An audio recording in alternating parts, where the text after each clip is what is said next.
آج کی اگلی ایپیسوڈ شروع کرنے سے پہلے آپ سب سے چھوٹی سی ریکویسٹ ہے کہ میرے چینل کو اگر ابھی تک آپ نے سبسکرائب نہیں کیا تو میرے چینل کو جلدی سے سبسکرائب کر لیں اور ویڈیو کو لائک ضرور کر دیجیے گا۔ طبیعت کی خرابی کی وجہ سے آج میری آواز تھوڑی سی خراب ہے، آپ سے گزارش ہے کہ تھوڑا سا ساتھ دیجیے گا اور میری صحت یابی کے لیے دعا کر دیجیے گا۔ تو چلیے چلتے ہیں آج کی اگلی ایپیسوڈ کی جانب۔ وہ آئی نہیں ابھی؟ اگلے دن صبح صبح ہی سلطان بغیر ناشتہ کیے خادمہ کے پاس آیا جو سارے گھر کا کام سنبھالتی تھی۔ کون چھوٹے مالک؟ خادمہ پہلی بار اسے خود سے مخاطب ہوتا دیکھ حیران ہوئی۔ وہ اسلم کی بیٹی نے آنا تھا، نارمل سا کہتے وہ پانی کی بوتل فریج سے نکالے منہ کو لگا گیا۔ نہیں چھوٹے مالک، ابھی تک کوئی اسلم کی بیٹی نہیں آئی، جب آئے تو آپ کو بتا دوں گی۔ نہیں بس ٹھیک ہے۔ بوتل وہیں رکھتے وہ بے چینی سے باہر نکلا۔ ایک پل، محض ایک پل میں وہ سلطان کا سکون اور چین ساتھ لے گئی تھی۔ رات کو سوتے وقت بھیگی بھوری آنکھیں چھن سے سامنے آ جاتیں، وہ جتنا بھی جھٹکتا اس کا خیال، پر وہ صحیح پنجے گاڑ گئی تھی۔ اپنی کیفیت کو وہ سمجھ نہیں پا رہا تھا، کہیں دل نہیں لگ رہا تھا، شکار کرنے کا بھی موڈ نہیں بن رہا تھا۔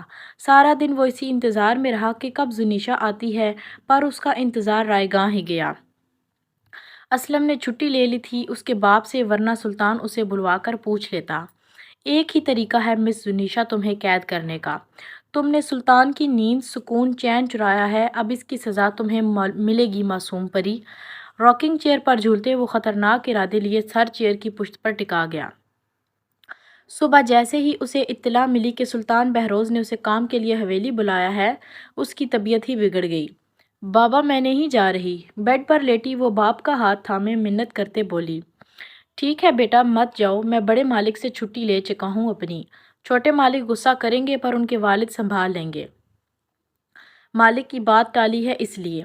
تمہیں بتایا تھا زنیشا کہ سلطان غصے کا تیز ہے، اس لیے ان کی ٹینشن ہے بس۔ اس نے سلطان سے بات کرنے کی بجائے اپنے بڑے مالک سے اجازت لے لی تھی، جس پر اس نے آرام سے دے بھی دی تھی، پر سلطان کے غصے کا خوف بھی کھا رہا تھا۔ جلدی سے ٹھیک ہو جاؤ میرا بہادر بیٹا۔ اس کے ماتھے پر بوسہ دیتے وہ چلے گئے۔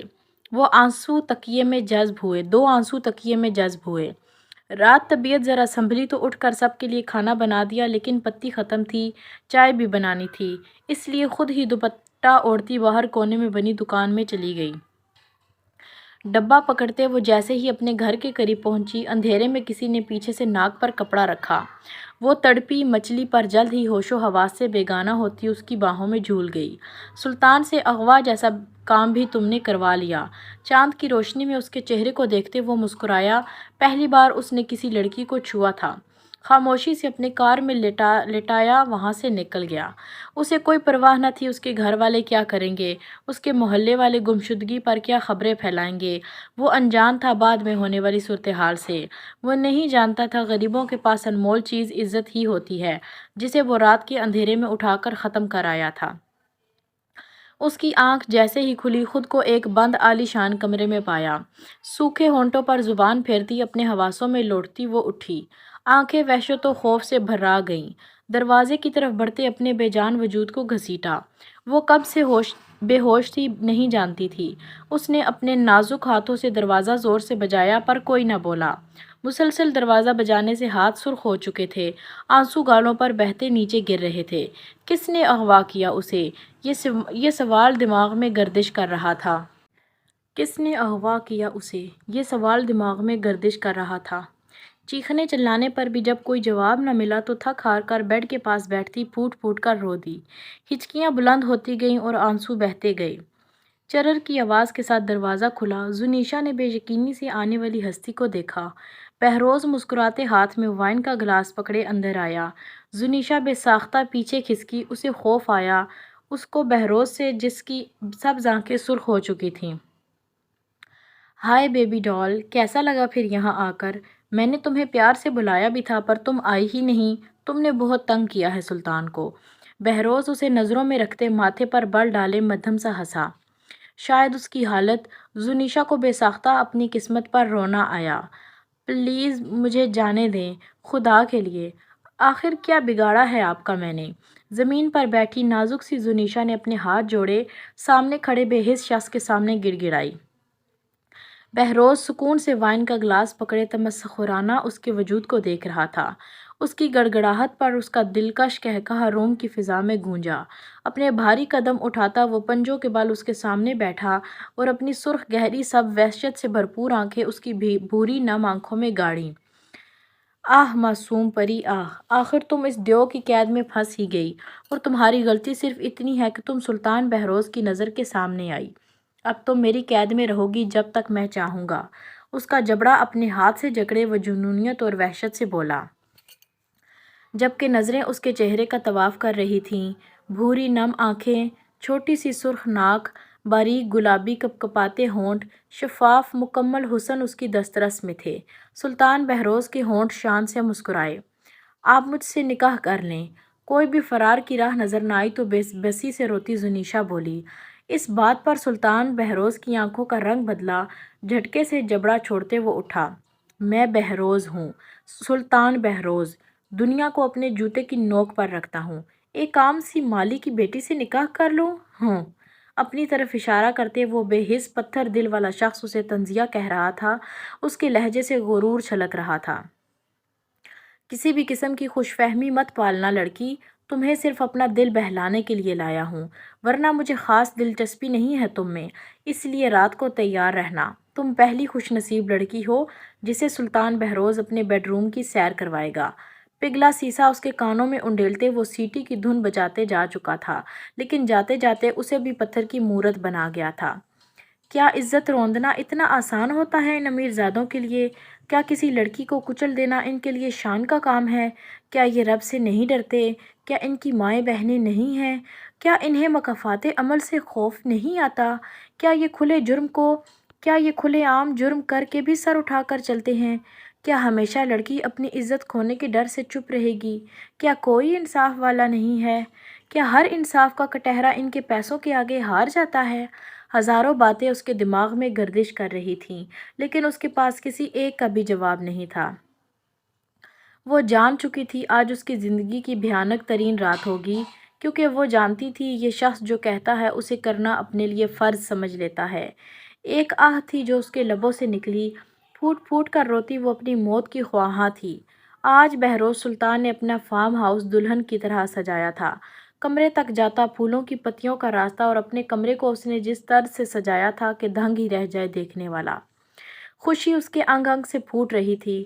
اس نے زنیشا کو حویلی کے تہہ خانے میں رکھا تھا جہاں صرف وہی جاتا تھا، بہت کم ہی کوئی ادھر جاتا۔ اب اس کا ارادہ اسے ادھر لانے کا تھا۔ جلدی سے تمام تیاریاں مکمل کرتے وہ بے چینی کے ساتھ اپنی گاڑی میں بیٹھتے حویلی کا رخ کیا۔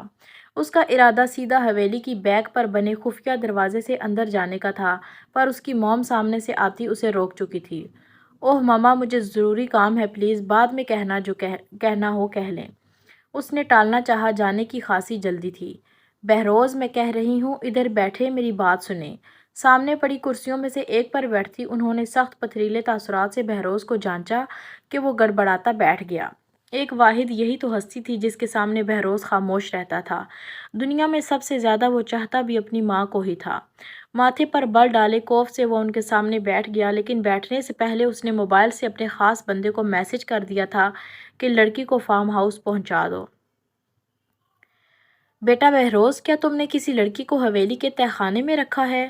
مبین بیگم نے بیٹے کا متغیر چہرہ دیکھتے پوچھا۔ نہیں ماما، آپ کو کس نے کہا؟ میں ایسے چونچلے نہیں پالتا۔ I am سلطان بہروز، بے ساختہ وہ قہقہا لگاتے بول اٹھا، پر دل دھک سا تھا کہیں ماما نے دیکھ تو نہیں لیا اس لڑکی کو۔ بیٹا، بات تمہاری یا تمہارے شوق کی نہیں، بات میری تربیت کی ہے، اور میں نہیں چاہتی کوئی میری تربیت پر سوال اٹھائے۔ وہ سنجیدگی اس کے تاثرات کا ملاحظہ کر رہی تھی، جو ہمیشہ کی طرح جب جھوٹ بولتا تو 1 گھنٹہ مسلسل ہلائے جاتا تھا، اب بھی کرسی پر بیٹھے وہ ٹانگ جھلاتے کہہ رہا تھا۔ ماما، آپ کو لگتا ہے کہ اگر کوئی آپ پر سوال اٹھائے اور وہ زندہ بچے گا؟ امپاسبل ماما، میں اس کا نام و نشان مٹا دوں گا۔ اپنی عادت کے پیش نظر بھڑک اٹھا۔ تمہارا غصہ بہت تیز ہے، مجھے ڈر ہے کسی دن تم اپنے غصے سے پچھتاوے کا شکار نہ ہو جاؤ۔ خادمہ کافی لے کر آ چکی تھی۔ مبین بیگم پکڑتی ایک کپ بہروز کی طرف بڑھایا جسے وہ تھام چکا تھا۔ ویسے بہروز مرد کو ہمیشہ یہ بات یاد رکھنی چاہیے کہ آج اگر وہ کسی کی عزت روند رہے ہیں تو کل کو ان کی بھی عزت ہوگی، اس کی بیوی یا بیٹی، تو کیا پتہ مکافات کا عمل ہو جائے۔ دنیا تو مکافات عمل ہے، لیکن کون مرد سمجھے اس بات کو۔ مبین بیگم کافی پیتے اسے نارمل سے انداز میں کہہ رہی تھی، جبکہ سلطان سرخ سبز آنکھیں نیچے گاڑے بیٹھا تھا، گردن اور ماتھے کی نسیں ابھر چکی تھی۔ اوکے ماما، میں چلتا ہوں۔ بغیر ان کی طرف دیکھے وہ باہر کو چلا گیا۔ پیچھے مبین بیگم نے ایک گہری سانس چھوڑی۔ مجھے امید ہے کہ میرا بہروز کچھ بھی کر سکتا ہے، پر کسی لڑکی کو بے آبرو نہیں کر سکتا۔ اسے صبح ہی خادمہ نے بتایا تھا کہ کل اس نے بہروز کے بازوؤں میں ایک نازک سا وجود دیکھا تھا جو تہہ خانے میں لے کر جا رہے تھے۔ مبین بیگم نے سوچا کہ اس کا وہم ہوگا، لیکن کریم نواز ان کا گارڈ اس سے جب سختی سے مبین نے پوچھا تو سب کچھ بتا دیا کہ اسے چھوٹے مالک رات کو اسے لے کر آئے تھے، وہ کون ہے اسے نہیں پتا۔ جانے کیوں پر مبین بیگم کے دل میں موہوم سی امید تھی کہ بہروز ایسا کچھ نہیں کرے گا جیسا وہ سوچ رہی ہیں۔ آخر اب تک جس بہروز نے کسی لڑکی کو ہاتھ نہیں لگایا، وہ کیسے کسی لڑکی کو اٹھا کر لا سکتا ہے؟ لیکن وہ یہ نہیں جانتی تھی وہی بہروز سلطان اکھڑ، بدتمیز اور انتہا کا خودسر لڑکا ایک لا علاج مرض میں مبتلا ہو چکا ہے۔ خود کو پہلے کسی پارلر میں تیار کروانے پر وہ جتنا رو سکتی تھی روئی۔ پارلر والی نے میک اپ نہیں کیا، بس لپسٹک لگائی اور جیولری پہنا دی، لیکن پھر بھی وہ دلہن کے عروسی لباس میں ایک اپسرا معلوم ہو رہی تھی۔ اسے وہاں سے آنکھوں پر پٹی باندھے کہیں لے جانے پر وہ سہمی ہرن کی طرح اپنے ساتھ کھڑی عورتوں کے درمیان کھڑی تھی، جن کے بولنے کی آوازیں اسے سنائی دے رہی تھیں۔ کیا تم پاگل ہو؟ چھوٹے مالک کے کمرے میں گئی اس ملازمہ کا انجام بھول گئی ہو؟ میں تو نہیں جا رہی اندر۔ دونوں بہروز کے کمرے کے باہر کھڑی تھی تو ایک جھرجھری لیتی بولیں، تو پھر اس لڑکی کو ہی بھیج دیتے ہیں اندر۔ ان کی سرگوشیوں پر زنیشا کی روح فنا ہوئی۔ نہیں پلیز مجھے چھوڑ دیجیے، مجھ پر رحم کریں، مجھے جانے دیں، میرے ماں باپ مجھے ڈھونڈ رہے ہوں گے۔ عروسی جوڑے میں بلبوس وہ کانپتی بولی۔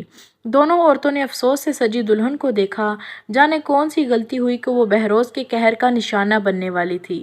چلو اسے کمرے کے اندر تک چھوڑ دیتے ہیں، اور ویسے بھی اس کا لہنگا کافی بھاری ہے، جتنی نازک سی یہ ہے کہیں گر ہی نہ جائے۔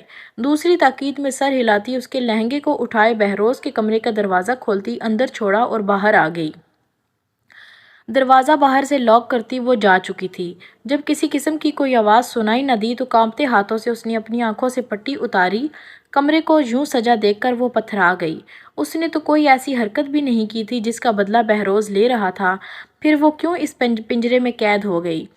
بیڈ تک جانے کی اس میں ہمت نہ تھی، نہ وہ جانا چاہتی تھی، اس لیے اپنے لہنگے کو سنبھالتی ایک سائڈ پر بیٹھ کر دیوار سے ٹیک لگا گئی۔ وہ اب بھی کسی معجزے کے انتظار میں تھی، شاید کوئی اسے بچا لے۔ حرام موت مرنا اس کے بس میں نہیں، سوچتے ہی روح لرز اٹھی۔ دیوار سے ٹیک لگائے کب نیند کا غلبہ طاری ہوا اور وہ وہیں سو گئی۔ سلطان بہروز اپنی سوچوں سے لڑتا سرخ سبز آنکھیں لیے اپنے فارم ہاؤس لوٹا۔ یقیناً وہ لڑکی ادھر ہوگی، وہ سوچ کر آیا تھا اسے کیا کرنا ہے۔ اپنے روم کی طرف بڑھتے اس نے دروازہ کھولا جو آسانی سے کھل گیا۔ اس کی نظر جیسے ہی دائیں جانب دیوار سے ٹیک لگائے زنیشا پر پڑی، دل ایک دم دھڑک اٹھا۔ قدم قدم چلتا وہ اس کے پاس پنجوں کے پل بیٹھا۔ یک ٹک اسے دیکھتے وہ سب بھول گیا۔ بھاری لہنگا پھیلا ہوا تھا، چہرہ دیوار کے ساتھ لگا ایک سائڈ پر ڈھلک چکا تھا، مٹے مٹے آنسوؤں کے نشان اور غضب ڈھاتی صرف ایک ریڈ لپسٹک۔ وہ سادگی میں تھی یا ہتھیاروں سے لیس پر بہروز کے دل نے ایک بیٹ مس کی۔ ہاتھ بڑھاتے نرمی سے چہرے پر آتی لٹ پیچھے کی، جس پر زنیشا نے نیند میں ہی منہ بسورا۔ اس کی حرکت پر بے اختیار بہروز کے ہونٹ مسکرائے۔ تیکھی ناک میں پہنا لونگ اس کے حسن کو چار چاند لگا گیا۔ بہروز پیچھے بیڈ سے ٹیک لگاتے اب خود بھی نیچے بیٹھ گیا۔ اگر وہ ہوش میں ہوتا اور خود کو یوں ایک لڑکی کے سامنے زمین پر بیٹھا دیکھتا تو یقیناً وہ اس لڑکی کو پہلی فرصت میں ہی قتل کرتا، پر اس وقت ایک سکون تھا جو رگ و جاں میں سرایت کر گیا تھا۔ وہ عادت تھی یا سکون تھی یا جنون، وہ بے خبر تھا، مدہوش تھا کھو کر اس کے حسن میں۔ وہ سب بھول چکا تھا، وہ سب کچھ جو سوچ کر آیا تھا سب کہیں پیچھے رہ گیا، فقط اس کا چہرہ اپنی وحشت بھری آنکھوں میں بسائے بیٹھا تھا۔